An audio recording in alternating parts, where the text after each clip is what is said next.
Hello everyone and welcome back to Tutorialronpa. This is MT, and in this fourth episode we will be going over how to make a custom menu for your game.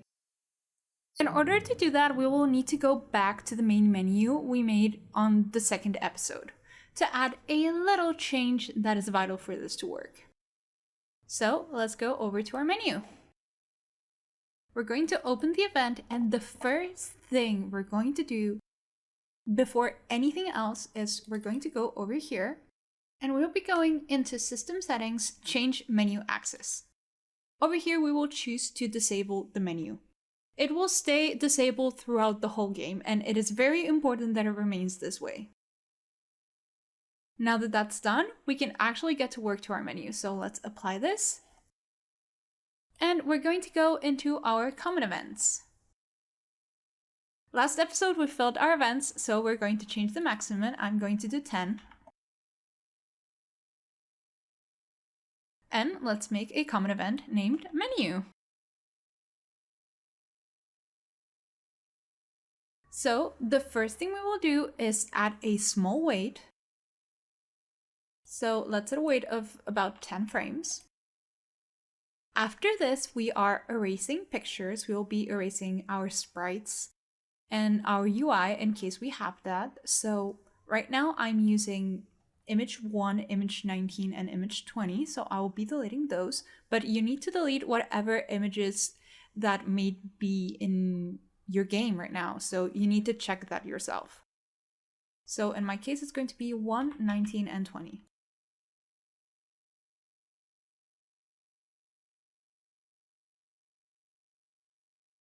After that, we are setting our control variable. If you've been following these tutorials, you should already have the variable menu position. So we would not create another one because it's a waste of a space. We would use the same one. So we would set it to 1. And after this, we would set our menu images. We want our menu to simply be the images for now. We don't want it to work. We just want it to visually look like it should. So we're going to go to show picture and we will get all the images in there. So once again, I'm using the menu from my Fangan because I'm a bit too lazy to make new assets for this, but it does the job at teaching you what it's supposed to teach you. So that works for me.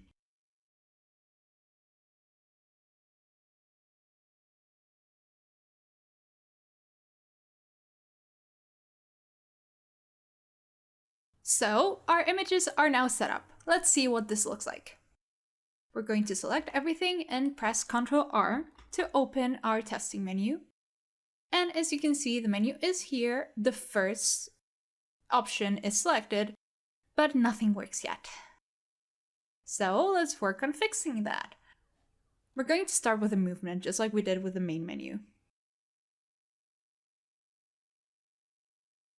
So we will be opening a loop first of all. So we're going to go onto flow control loop.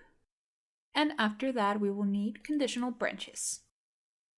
So our conditional branches will be menu position 1. And we will do this as many times as buttons we have. So in this case, we're going to do 5.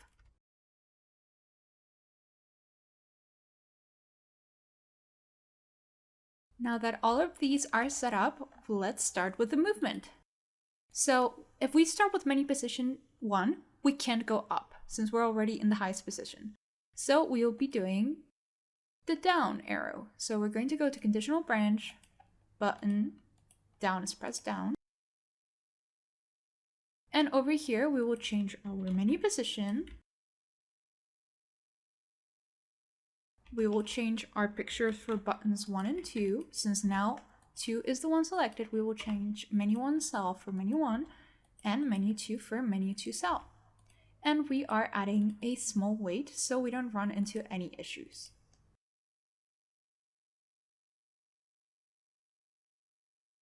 And now we gotta repeat this movement for all 5 options. This is exactly the same as what you did in the main menu tutorial. So I'm going to speed through this part since we've already seen it more in detail in a previous tutorial.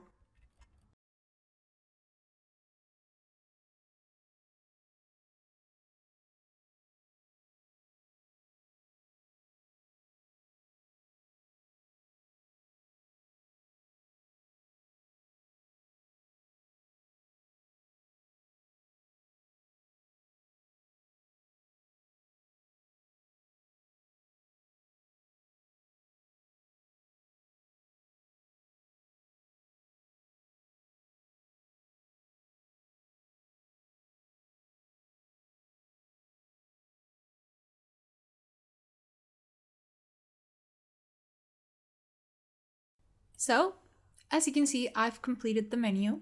I will add the exact time in the screen, but I believe this took me around 3 to 4 minutes in real time.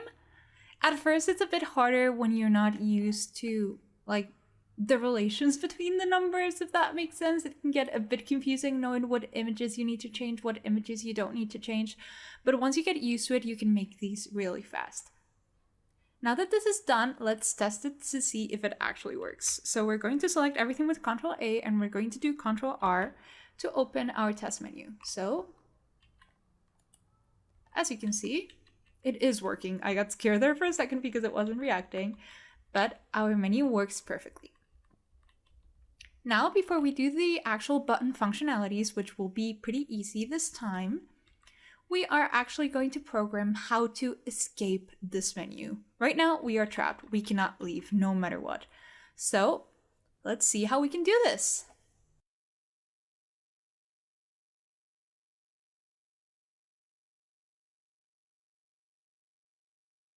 This will need to happen no matter our position.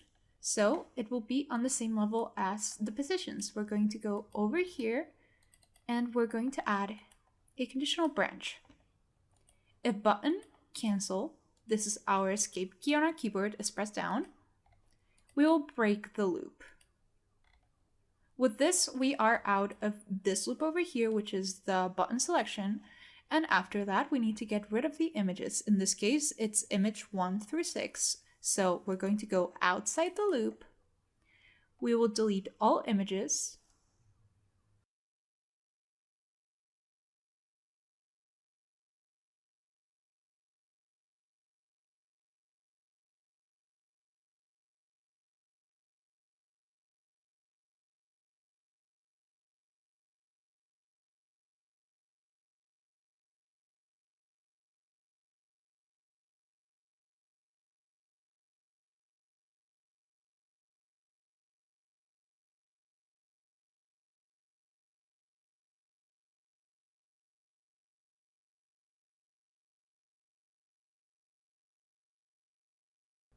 And lastly, now that these images are deleted, we are going to add 2 waits.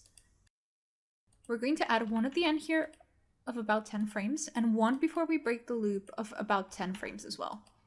These waits are because the button for opening the menu and the button for closing the menu are the same. So if we don't add this, we will still be trapped in our menu, like close and open almost instantly. Button inputs in RPG Maker are really sensitive, so this is something we need to do to remedy that. So with this, our menu is now escapable, thankfully. So now let's get to actually programming these functionalities. So what we will do for this is under the menu position, at the same height as the button down or the button up presses, we're going to add another button press. So we're going to go over here to conditional branch, button, and this time we will do button OK. I'm going to copy this for every single one.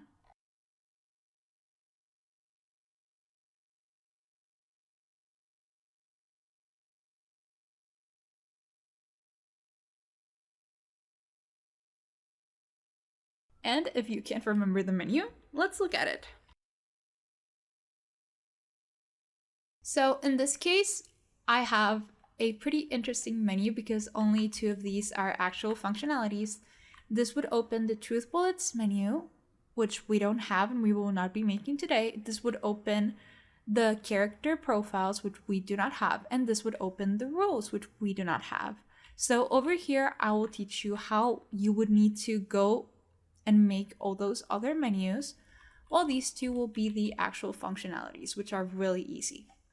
So for button 1, return to title, we need to go over here, return to title screen. Done, nothing else. Now for button 2, save.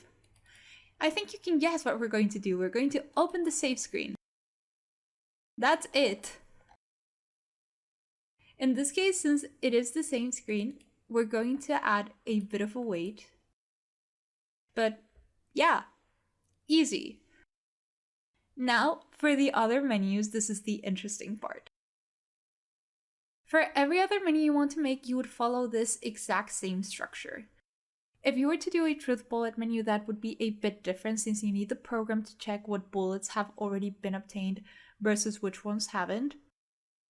But I'll be going over that in a future video once we actually get to the trial, so don't worry about it now. So what do we do with these? Well, for every menu you want to make, we make another common event. You would follow the exact same structure as this. You would go menu position, swap between the buttons, swap between the selection images, and add your functionality depending on what you want. Some menus are just view. Like for example, my truth bullet menu is just view. You don't click anything. Just once you select the bullet, the description automatically shows. There's nothing else. My rules menu, you just scroll through the images. There's nothing else. My character profiles menu, same thing. You just scroll over the options. So there aren't really any functionality. So technically those would be even easier. So what I'm going to do is I'm going to make a menu not available event over here.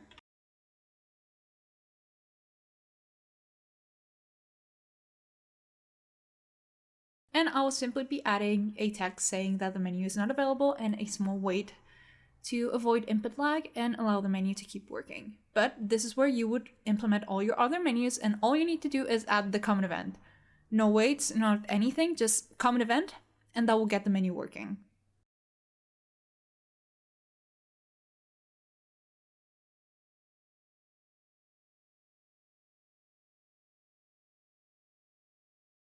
I'll be doing this with the dim option.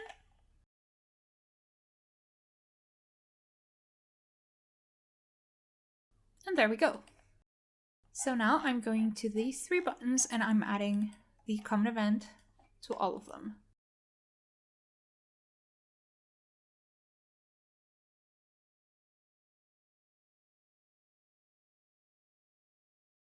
Okay, so our menu is now done.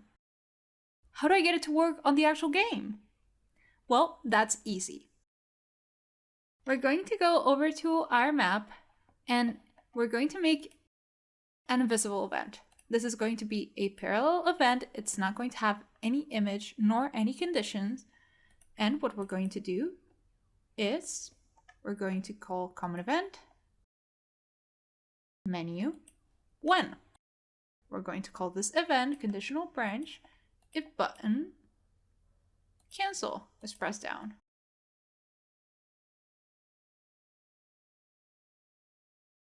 And we will be keeping this in a loop to make sure it works. So this would be the structure. Loop, if button cancel is pressed down, common event menu. You would need to add this into every single map you make. So for now, we only have this one map, so it's going to stay here. Obviously, you don't add this into the main menu. You just add this here. So let's run this and see if it works.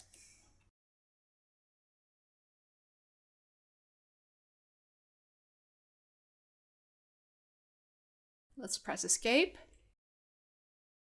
I pressed it too hard. That's what happened. And as you can see, these menus are not available. This opens the save files. We can save or we can escape. And we can return to title.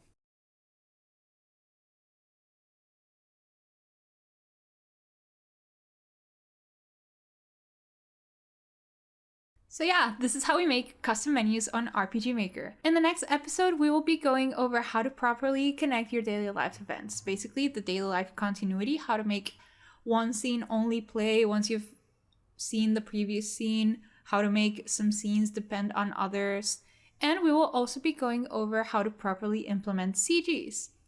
So yeah, I hope you enjoyed this tutorial, and if you did, make sure to look forward to the next videos. I'll see you on the next one. Bye!